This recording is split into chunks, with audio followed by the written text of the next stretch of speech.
Masjid Salahuddin Kanwil DJP Jawa Timur 1 mempersembahkan Tausiah Senja. Assalamualaikum warahmatullahi wabarakatuh. Innal hamdalillah nahmaduhu wa nasta'inuhu wa nastaghfiruh wa na'udzu billahi min syururin anfusina wa min sayyiati a'malina may yahdihillahu fala mudhillalah wa may yudlil fala hadiyalah.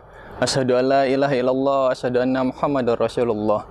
Allahumma shalli ala sayyidina Muhammad wa ala ali sayyidina Muhammad walhamdulillahi rabbil alamin. Jamaah Masjid Salahuddin yang dirahmati Allah Subhanahu wa taala, pertama-tama dan yang paling utama, marilah kita panjatkan puji syukur kehadirat Allah Subhanahu wa taala karena atas nikmat karunia dan hidayahnya kita masih diberikan nikmat kesehatan dan kesempatan untuk dapat berjumpa kembali di dalam bulan suci, bulan Ramadan, bulan yang penuh maghfirah, ampunan dari Allah Subhanahu wa taala. Salawat serta salam senantiasa kita panjatkan kehadirat Nabi besar Muhammad sallallahu alaihi wasallam. Semoga atas ridha Allah dan syafaat beliau kita semua dapat dikumpulkan kembali bersama di dalam surga Allah. Amin amin ya rabbal alamin. Pada kesempatan kali ini saya akan mengangkat sebuah tema, yakni jangan meremehkan tiga. Umar bin Khattab radhiyallahu an bersabda, sesungguhnya Allah Subhanahu wa taala menyembunyikan ridhonya di antara amal-amal yang telah kita perbuat, dan sesungguhnya Allah Subhanahu wa taala menyembunyikan murkahnya di antara dosa-dosa yang telah kita lakukan, dan sesungguhnya Allah menyembunyikan kekasih-kekasihnya di antara orang-orang yang diremehkan di antara kebanyakan orang di dunia ini. Masya Allah, jangan sekali-kali kita pernah meremehkan tiga hal tersebut. Yang pertama yaitu Allah sesungguhnya menyembunyikan ridhonya di antara amal-amal yang telah kita lakukan. Bukan tentang seberapa besar dan kecilnya amal, bukan tentang seberapa dahsyat dan biasanya amal, namun amal yang paling baik yang akan kita bawa ke hadapan Allah adalah amal yang diridhoi oleh Allah Subhanahu wa taala. Ahsanu amala, yaitu amal yang sangat ikhlas. Seberapa banyak pun amal kita, jika tidak mendapat ridha Allah, maka akan percuma. Bukan hanya terkait dengan amal saja, ibadah-ibadah fardu, namun juga ada ibadah sunnah yang tentunya dianjurkan untuk kita laksanakan dan menjadi rutin. Hal kecil yang sifatnya continue atau terus-menerus itu juga memiliki pahala yang luar biasa di sisi Allah Subhanahu wa taala. Sebagai contoh, Imam Abu Dawud pada saat hendak menyeberangi sebuah sungai Tigris, beliau mendengar ada seseorang yang mengucapkan tahmid pada saat selesai bersin. Alhamdulillah.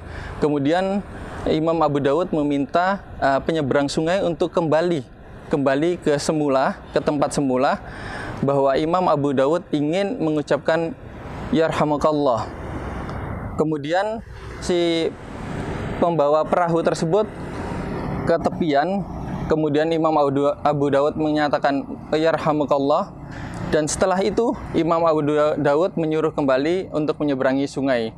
Imam Abu Dawud mengatakan pada pembawa perahu tersebut bahwa andaikan seseorang tersebut mengucapkan yahdikumullah, insya Allah doanya akan diijabah oleh Allah Subhanahu wa taala.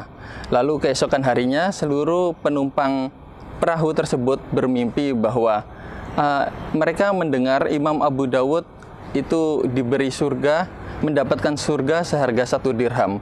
Itu menunjukkan bahwa hal-hal kecil pun yang dianggap remeh atau mungkin kita menganggap remeh di mata kita, tapi jika itu ikhlas di hadapan Allah Subhanahu wa taala, maka pahala yang besar yang akan didapatkan oleh orang tersebut dari Allah Subhanahu wa taala. Yang kedua, jangan pernah menyepelekan dosa, baik itu dosa kecil maupun dosa besar, karena bukan masalah dosa besar maupun dosa kecil, tapi seberapa besar zat yang kita durhakai. Jadi di situ Allah menyembunyikan murkahnya di antara dosa-dosa yang kita perbuat, yakni bisa jadi Allah memberikan sebuah dosa besar kepada seseorang, namun orang tersebut langsung sadar dan memohon ampunan kepada Allah. Tapi terkadang Allah memberikan dosa-dosa kecil kepada orang tersebut sebagai cobaan. Orang tersebut tidak menyadari dan justru meremehkan dosa-dosa yang telah dikerjakan tersebut. Bisa jadi dosa-dosa kecil yang terus-menerus dilakukan mengundang murka Allah Subhanahu wa taala. Dan yang ketiga, kita jangan pernah menyepelekan orang yang mungkin saja dianggap biasa oleh kebanyakan orang, namun bagi Allah mereka adalah orang yang bertakwa, yang merupakan kekasih Allah kelak. Kita tidak bisa mengukur seseorang baik dari paras, keturunan, jabatan, maupun hal-hal yang bersifat jenjang sosial di dunia ini, karena sesungguhnya Allah Subhanahu wa taala yang tahu jelas siapa atau manusia yang paling bertakwa di sisi Allah Subhanahu wa taala. Di dalam bulan Ramadan yang mulia ini, marilah kita tingkatkan selalu amal dan ibadah kita dan memohon ridha Allah Subhanahu wa taala. Semoga kita terlepas dari di bulan Ramadan dan selanjutnya menjadi pribadi yang lebih baik, yang bisa mendapatkan surga kelak di sisi Allah Subhanahu wa taala. Sebagai manusia biasa, memang kita tidak luput dari dosa. Sebagaimana telah digambarkan bahwa al-imanu yazidu wa yankusu. Yazidu bitta'atillah wa yankusu bimaksiatillah. Jadi iman seseorang tersebut terkadang naik, terkadang turun. Kita bisa naik jika taat dan kita bisa turun jika maksiat. Untuk itu, agar kita selalu fokus, selalu taat, selalu naik iman kita, maka kita pada saat melakukan sebuah dosa, kita ingat bahwa kita kelak kembali kepada Allah. Dan untuk itu hidup ini singkat dan penuh misteri, yaitu kematian, sehingga kita lebih berhati-hati dalam menjalankan hidup, dan insya Allah kelak kita tidak akan ada penyesalan dan menjadi pribadi yang dicintai dan diridhai oleh Allah Subhanahu wa taala.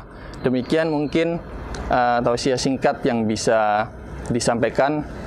Semoga menjadi renungan bagi saya sendiri dan juga bagi siapapun yang mendengar. Wabillahi taufiq wal hidayah wa ridho wal inayah. Wassalamualaikum warahmatullahi wabarakatuh.